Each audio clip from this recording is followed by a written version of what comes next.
Hello, everybody, and welcome to the Continuity Report for June 14th, 2025. It's Season 2, Episode 24. I am MayorWatt. I'm sitting in the time machine making up for the 6 episodes that we missed on the weekend, and I'll try and get to tomorrow's as well, which is today's the 14th in the time machine, then the 15th and the 16th. So my launch time is the 17th. I know. It makes sense once you have to think about it really hard. And it hurts my brain to think. Anyway, I run ohmTown.com, a bunch of other stuff, and being Mayor drags me away from time to time. But today we're going to be talking about Presumed Innocent, The Woman in the Yard, Mr. Miracle animated show, Pixar Kitty Hit, and Avatar meets Mission Impossible. Everything's powered by ohmTown.com. 6 main categories, 50 channels, 7 of which have been turned into a podcast and a live show here on Twitch and on YouTube. The long-term storage is over on YouTube because Twitch deletes everything after 60 days. Anyway, I'll see you on the other side because everything is powered by...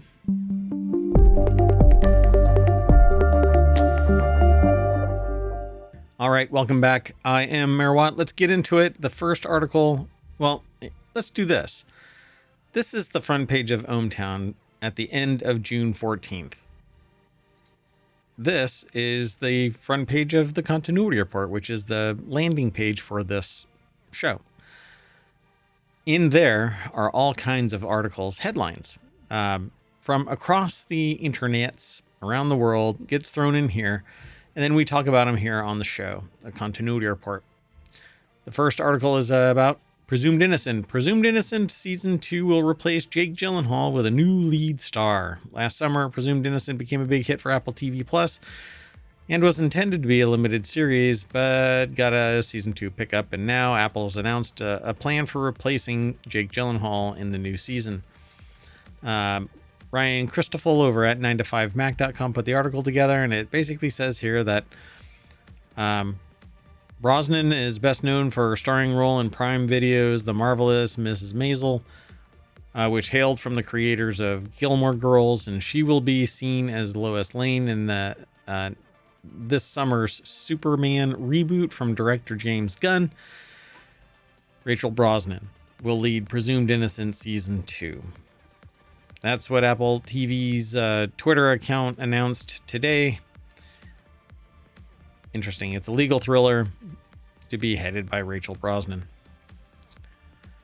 And let's see here.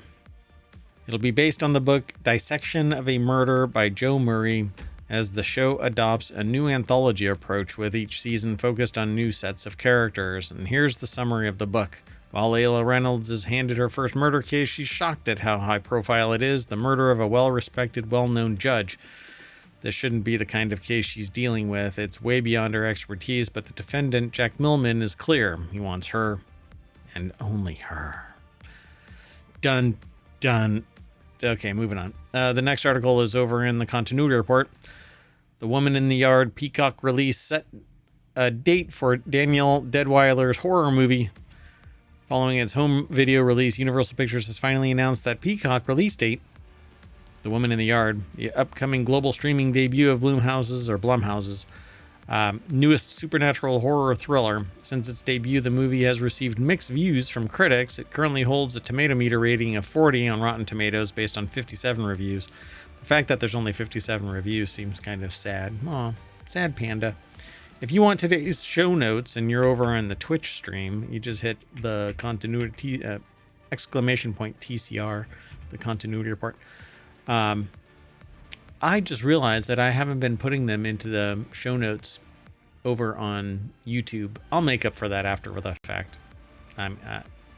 Sorry, folks. Can't do it live, but I usually put all of today's shows, which is Saturday the 14th, in the show notes for each show that we do. And then Sundays is all 3 are in the same show notes kind of format. I don't know. I guess my brain is falling out of my head today. Well, anyway, in the reviews of The Woman in the Yard, even though the movie didn't catch most critics or audience's attention, they still gave the film a good rating because ComingSoon.net reviewed it. Maggie Delapaz put the article together. So, when is Woman in the Yard Peacock release date? It's June 27th, exclusively on Peacock. The movie stars a bunch of people. I'm just going to say that. Go and check it out. It was directed by Wamkale Sarah from Black Adam and Jungle Cruise, from a screenplay written by Sam Stefanak. It was produced by Jason Blum and Stephanie Allen, with Deadweiler, Colette Sarah, Gabriel Ebron, Scott Greenberg, James Moran serving as executive producers. An otherworldly woman sends a family into a seemingly inescapable nightmare. Already grieving the death of her husband, Ramona faces a new fear when this mysterious figure appears outside her farmhouse.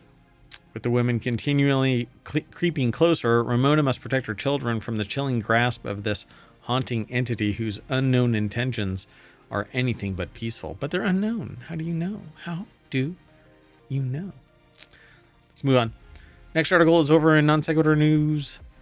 A Mr. Miracle animated show is in the works at DC Studios. During its presentation at this year's Annecy Film Festival, DC Studios announced it's producing an adult animated Mr. Miracle series that will showrun and executive produced by comics writer Tom King, based on King and Mitch Gerard's 2017 Mr. Miracle comic series.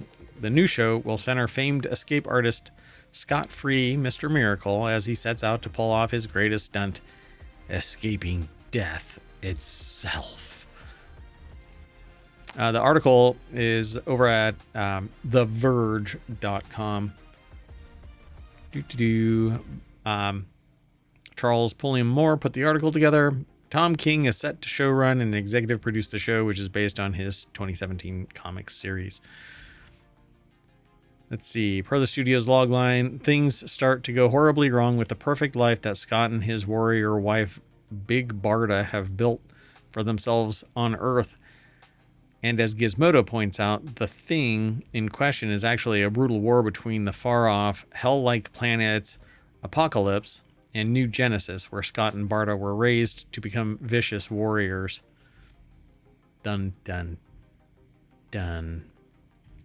So there's no word yet on any casting details or when we might see Mr. Miracle show, but the Mr. Miracle series actually makes quite a bit of sense for the studio right now when you consider how largely the character Darkseid features in Scott's lore and the fact that there's a live-action Superman film right around the corner. Let's keep moving. The next article is over on the Wanted channel. Pixar is channeling the Kitty Hit flow for its 2027 release. Gatto from Luca director Enrico Casarosa follows an Italian cat and is coming summer 2027. Oh gosh, it's 2 years away. It's over 2 years away, for crying out loud. Jermaine Lucier over at Gizmodo.com put the article together. Yeah, just announced at the Annecy International Animation Film Festival, Pixar's 2027 film is called Gatto, directed by Luca Helmer, Enrico Casarosa. The film is set in Venice, Italy, and follows a black cat named Nero, who, after years of maneuvering the canal-ridden superstitious Stiddy, begins to question whether he lived the right life. Indebted to a local feline mob boss, Nero finds himself in a quandary and is forced to forge a truly unexpected friendship that may finally lead him to his purpose, unless Venice gets the better of him first. Sounds great, right? And because it's Pixar, it'll probably be, because Pixar movies are usually great because they take so long to make. So there's a very good chance that Gatto was in development long before November of last year, and still will be in development until summer of 2027. Let's keep going. The next article is over in the Continuity Report. Pixar's new movie is like Avatar meets Mission Impossible with first footage. Pixar's new movie, Hoppers, is like Avatar meets Mission Impossible with the first footage being revealed, directed by Daniel Chong. The movie is one of many in the way of Pixar, including Alio, Toy Story 5, and recently announced Gatto, which I just talked about. What will be Pixar's 30th Animated movie. Hopper's release date is scheduled for March 2026. The film follows Mabel, a girl who uses technology that hops human consciousness into lifelike robotic animals. All right. Adam Bentz over at ScreenRant.com put the article together. So what happens next is a little like Avatar meets Mission Impossible meets Planet Earth. It's an action-adventure comedy spy thriller where humor, the heart, and the adventure leap from the screen in surprising ways. It's an over-the-top crowd pleaser, full of twists and big laughs and tons of great characters. We are in the last months of finishing the movie. Can't wait for you to see it very soon. At the festival, the first footage from Hoppers was also revealed, showing Mabel hopping into a beaver a la Avatar and trying to recruit another beaver to protest the building of a highway within nature. Okay. The beaver she encounters is quite lazy and is caught by a bear.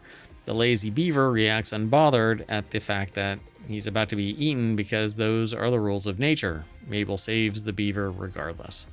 Don't spoil it. Anyway, what it means for Hoppers. Everything that was revealed about Hopper's the new movie centers around Mabel. Mabel uses technology to embody a beaver, amongst other things. And I guess they're going to be doing some Mission Impossible style adventures. But it's still an intriguing tease nonetheless. Yes, I agree. Again, Adam Bentz over at ScreenRant.com wrote the article. Go and check out this article and be sure to check out Hoppers, which is really funny because I just got done watching I'm actually in the middle of watching not a trailer, kind of a documentary kind of a thing. The Very Messy History of Sliders is what it is over on YouTube by Secret Galaxy. Anyway, that's it. We're going to hop our way right back to the front page of ohmTown. Just to let you know, that's where all the news and no noise is aggregated. If you're interested in just the continuity report, you can actually search for it. So where is it? Right under food, drink, and entertainment, right there, continuity report. That's the name of this show, and that's where a lot of entertainment news is aggregated. Some stuff we pull from other channels, but that's because they have some type of entertainment tilt to them, but are more appropriately attached to whatever channel they're attached to. Anyway, we've got 50 channels, 7 of which have been turned into a podcast, and a live stream and VOD over on YouTube, although they were here at one point on Twitch as well, because after 60 days, Twitch deletes them. So you got to go over to YouTube. 2,000 plus 2,300, I think, episodes of our shows are live there. Go and check them all out. We'll see you later. Bye-bye.